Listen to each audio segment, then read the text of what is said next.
The music behind the show at the Past Pleasures Car Club is provided by none other than DJ Rip. And I'd like to introduce you to him now. Rip? Hey, nice to be here. Thanks for coming out. Thank you for having us. Can you tell us how long you've been with the Past Pleasures Car Club, and just give us a little bit of a history about DJ Rip and his history with the car club? Well, I couldn't tell you exactly right down to the minute, but it's been close to 20 years. And before I started doing DJs for the car shows, etc., I was a DJ for a modeling agency it was a model search agency. My wife and I modeled for them for 4 or 5 years, and then one day the DJ didn't show up, and the guy said, "Why don't you be my DJ?" And I said, "I don't know how to do that." And he said, "You know how to play records, don't you?"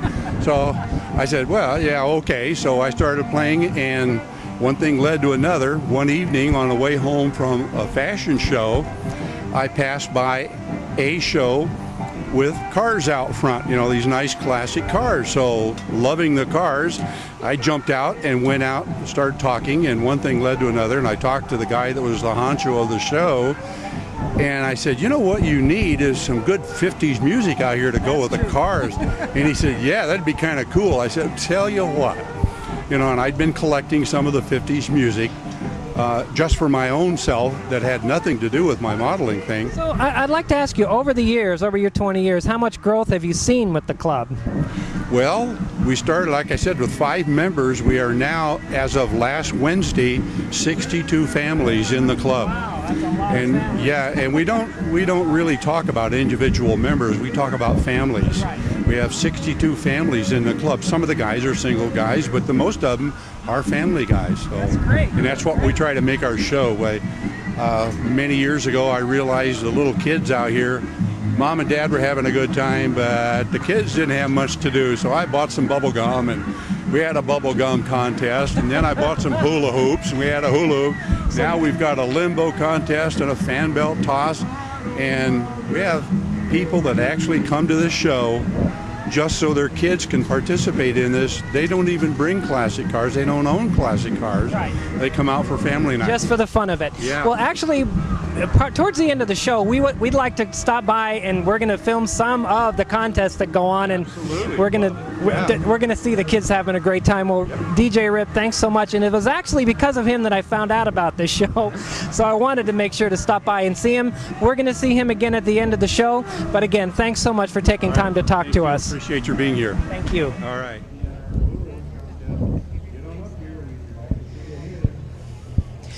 A car that was started in 1960 by Chevrolet was the Corvair. It was a good idea, but it was a very controversial car line for the company. It ran from 1960 to 1969. And a gentleman that's with us is the owner of the 64 Corvair convertible, and his name is Bob, and he's going to give us a little bit of a background about this vehicle. All right, it is a 1964. This is the 4th one I've owned. I started with a hardtop. I built it from the ground up. Then I had a 66 convertible with the big engine, and Walt Disney Studios bought that for a bunch of TV shows. I've seen it on TV. And from there I went to a van. And then this one here I picked up in Los Banos. I'm a ham operator. And we were yakking on the radio one morning, and they said, "Hey, Bob, what you going to do now? You sold your car." I said, "I'll look for another Corvair." And here comes this little voice over the airways. I've got one that's been setting for 5 years. Okay, tell the viewers about what made the Corvair so special. I mean, was it to get out there to compete with the Volkswagen Beetle because of the engine? Give the viewers that don't know anything about Corvair. Very inexpensive sports car. Okay. And back, you took this car against a 64 Porsche, you could beat it years ago. Wow. And they're 6-cylinder. And they're just a super nice car. I have more people say, "Hey, my mom and dad had one. This is what I learned to drive in." Right. And blah, blah, blah, But they're just super nice. You can buy parts anywhere you want. Tell some of the younger viewers about this book, Unsafe at Any Speed, and what this is all about. Well, Ralph Nader, as a young lawyer, come out of college, and he was looking for something to jump on to make a name for himself. So in 1960, 61, and 62, Corvairs had a problem. with the rear suspension. Okay. If you went around a corner too fast, the wheels would tuck under and it'd spin out and you'd flip it. Okay. So in 1963 and on up, they made changes, and I will put this car up against any car coming down the mountain. It's just super slick. So in '64 they got it right Yeah, for the '64 model year. And then this is the last year they made them. This is a 1969. Again, 1969. This has got an automatic transmission in it. Very, very nice little car. So it was just that Chevrolet decided that this wasn't the way that they wanted to go anymore. It was what was the reason they discontinued Corvair in '69? Well, if you look at this body style and look at a Camaro, Identical. this is the preview to the Camaro. Okay. And then they just quit putting them out, and I don't know why. They were a nice little car, and there's thousands of them on the highway that run super slick.